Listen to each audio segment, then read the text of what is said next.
तो दोस्तों आज हम फिर लेकर आए हैं आपके लिए देश और दुनिया की सभी ताज़ा और बड़ी खबर। आज की सबसे पहली और बड़ी खबर में आपको बताएंगे यूपी में चौथे चरण की वोटिंग के बीच कहीं ईवीएम खराब, कहीं मतदान का बहिष्कार, कहीं कर्मचारियों को मिला खराब खाना। इसी के साथ अगली बड़ी खबर में आपको बताएंगे उन्नाव में सपा का बड़ा आरोप, कहा बीजेपी को वोट देने के लिए मजबूर कर रहे हैं पीठासीन अधिकारी। एक और बड़ी अपडेट, राष्ट्रीय किसान मंच ने किया सपा को समर्थन देने का ऐलान, अखिलेश को लिखा पत्र। इसी के साथ अगली बड़ी खबर में आपको बताएंगे बरेली में सपा प्रत्याशी को ईवीएम में छेड़छाड़ का खतरा, स्ट्रांग रूम के गेट की कागजी सील टूटने का आरोप। एक और बड़ी अपडेट, महाराष्ट्र ने न कभी केंद्र के आगे घुटने टेके हैं और न कभी टेकेगा ईडी की कार्रवाई पर बोली एनसीपी नेता सांसद सुप्रिया सूले। वहीं अगली बड़ी खबर में आपको बताएंगे कान पकड़कर उठक बैठक कर रहे बीजेपी नेता का वीडियो वायरल, अखिलेश यादव ने ट्वीट कर उड़ाया मजाक। एक और बड़ी अपडेट, यूपी चुनाव के बाद बीजेपी से अलग हो सकते हैं नीतीश कुमार, जल्द ले सकते हैं फैसला, सूत्रों से मिली जानकारी। वहीं अगली बड़ी खबर में आपको बताएंगे जहां मोदी योगी लड़ते हैं चुनाव, अब वहां वोटिंग से पहले किसान नेता करेंगे सभा। एक और बड़ी अपडेट, नवाब मलिक की गिरफ्तारी से भड़के शिवसेना नेता संजय रावत, बोले पीछे से अफजल खानी युद्ध चल रहा है। तो चलिए देख लेते आज की पहली बड़ी खबर। यूपी में चौथे चरण की वोटिंग के बीच कहीं ईवीएम खराब, कहीं मतदान का बहिष्कार, कहीं कर्मचारियों को मिला खराब खाना। दरअसल दोस्तों उत्तर प्रदेश में चौथे चरण का मतदान सुबह 7 बजे से शुरू हुआ था। लोग बड़े उत्साह के साथ अपने मताधिकार का प्रयोग कर रहे थे। बता दें कि चौथे चरण की वोटिंग के दौरान कई तरह के आरोप भी लग रहे थे। समाजवादी पार्टी ने कई मतदान केंद्र में ईवीएम खराब होने की शिकायत की। वहीं उन्नाव में कई जगह मतदान का बहिष्कार किया गया। चलिए अगली खबर, राष्ट्रीय किसान मंच ने किया सपा को समर्थन देने का ऐलान, अखिलेश को लिखा पत्र। दरअसल दोस्तों राष्ट्रीय किसान मंच ने उत्तर प्रदेश के मौजूदा विधानसभा चुनाव में समाजवादी पार्टी को समर्थन देने की घोषणा की है। मंच के अध्यक्ष शेखर दीक्षित ने बुधवार को बताया कि मौजूदा चुनाव में भारतीय जनता पार्टी किसानों के कल्याण के लिए कोई बात न करके समाज में वैमन से फैलाने वाली बातें कर रही है। प्रदेश में किसानों और अन्य वर्गों की बेहतरी के लिए सकारात्मक माहौल का होना जरूरी है, जिसकी मौजूदा सरकार से उम्मीद नहीं की जा सकती। उन्होंने कहा है कि मौजूदा हालात पर आज राष्ट्रीय किसान मंच की एक आपात बैठक में विचार विमर्श के बाद तय किया गया है कि किसान नौजवान की परिकल्पना को साकार करने के लिए समाजवादी पार्टी के गठबंधन को समर्थन दिया जाए। उन्होंने इसके लिए सपा अध्यक्ष अखिलेश यादव को पत्र भी लिखा। चलिए अगली खबर, बरेली में सपा प्रत्याशी को ईवीएम में छेड़छाड़ का खतरा, स्ट्रांग रूम के गेट की कागजी सील टूटने का आरोप। दरअसल दोस्तों उत्तर प्रदेश के बरेली में सपा प्रत्याशी को मतगणना से पहले ईवीएम में छेड़छाड़ का खतरा सताने लगा है, जिसके चलते सोमवार को सपा प्रत्याशी मतगणना केंद्र पहुंचे। उन्होंने स्ट्रांग रूम के शटर पर लगी कागजी सील टूटने का आरोप लगाया। हालांकि भोजपुरा विधानसभा के स्ट्रांग रूम में सील लगी थी, जबकि बाकी 8 विधानसभा के स्ट्रांग रूम में सील नहीं थी। इस पर प्रशासनिक अफसरों ने 8 विधानसभा के स्ट्रांग रूम के बाहर गेट पर सील के दौरान कागज न लगाने की बात कही।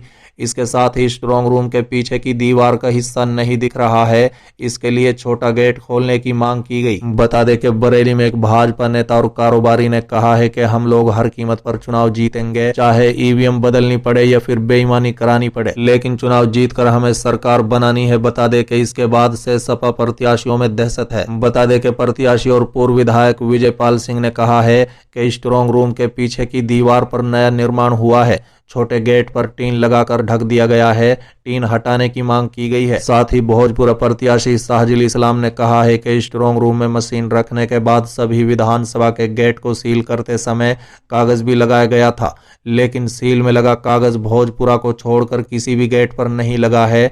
इससे लगता है कि गेट खोले गए हैं, हमने अफसरों से शिकायत की है। चलिए अगली खबर, महाराष्ट्र ने न कभी केंद्र के आगे घुटने टेके हैं और न कभी टेकेगा ईडी की कार्रवाई पर बोली एनसीपी नेता सांसद सुप्रिया सूले। दरअसल दोस्तों राष्ट्रवादी कांग्रेस पार्टी की सांसद सुप्रिया सूले ने बुधवार को कहा है कि महाराष्ट्र ने न कभी केंद्र के आगे घुटने टेके हैं और न कभी टेकेगा।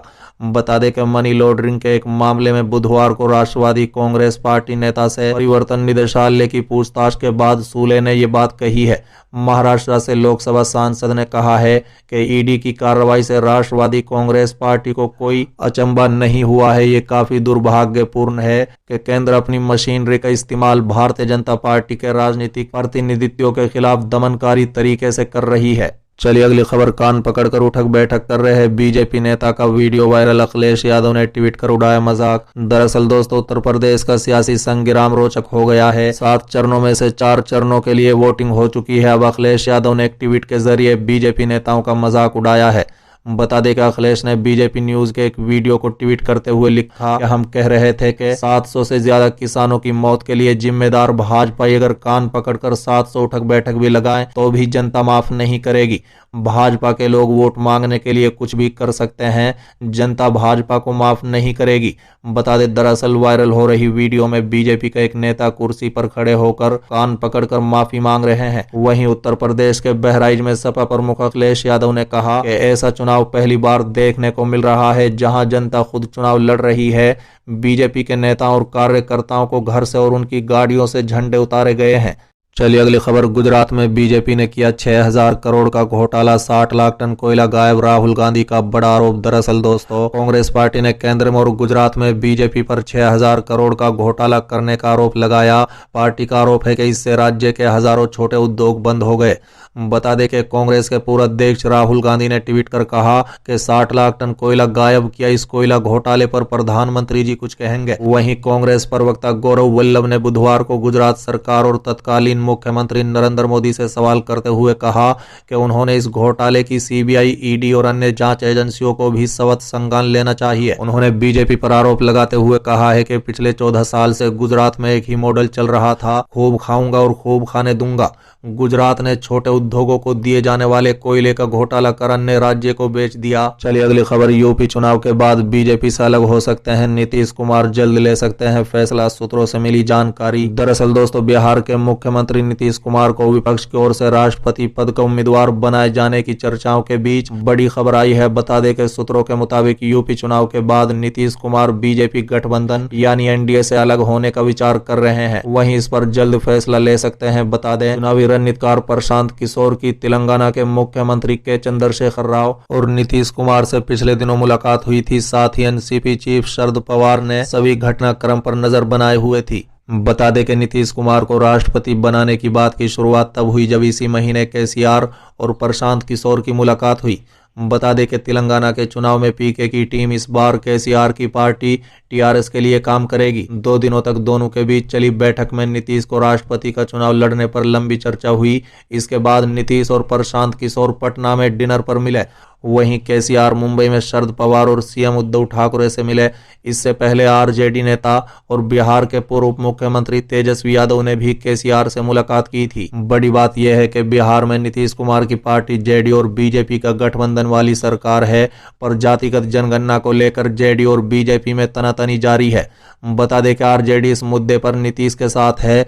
विपक्ष की रणनीति यह है कि बीजेपी के खिलाफ ऐसा मजबूत उम्मीदवार दिया जाए कि कांग्रेस भी उसी के समर्थन देने को मजबूर हो जाए। चलिए अगली खबर। जहां मोदी योगी लड़ते हैं चुनाव, अब वहां वोटिंग से पहले किसान नेता करेंगे सभाएं। दरअसल दोस्तों, भारत के सबसे बड़े सियासी सूबे उत्तर प्रदेश में विधानसभा के कई चरणों का मतदान हो चुका है। अब यहां प्रयागराज और वाराणसी में वोट डाले जाएंगे। बता दें कि वोटिंग से पहले संयुक्त किसान मोर्चा अपने मिशन यूपी के तहत 70 रूट भाजपा के खिलाफ प्रचार प्रसार में जुटा है। अपनी इस कवायद के तहत मोर्चे ने किसान नेता राकेश टिकैत समेत कई चेहरों को उत्तर प्रदेश के प्रयागराज, गोरखपुर और वाराणसी भेजने का फैसला किया है। बता दें कि राकेश टिकैत इन जिलों में विधानसभा चुनाव से पहले दौरा करेंगे। भारतीय किसान संघ के प्रभावशाली राष्ट्रीय प्रवक्ता टिकैत ने खुद इस बारे में सोशल मीडिया पर जानकारी साझा की। उन्होंने कहा है कि उत्तर प्रदेश में किसानों की स्थिति ठीक नहीं है। यहाँ किसानों के हित में बहुत से काम होने हैं। मौजूदा सरकार ने किसानों के लिए काम करने के बजाय उन्हें नुकसान पहुंचाया है।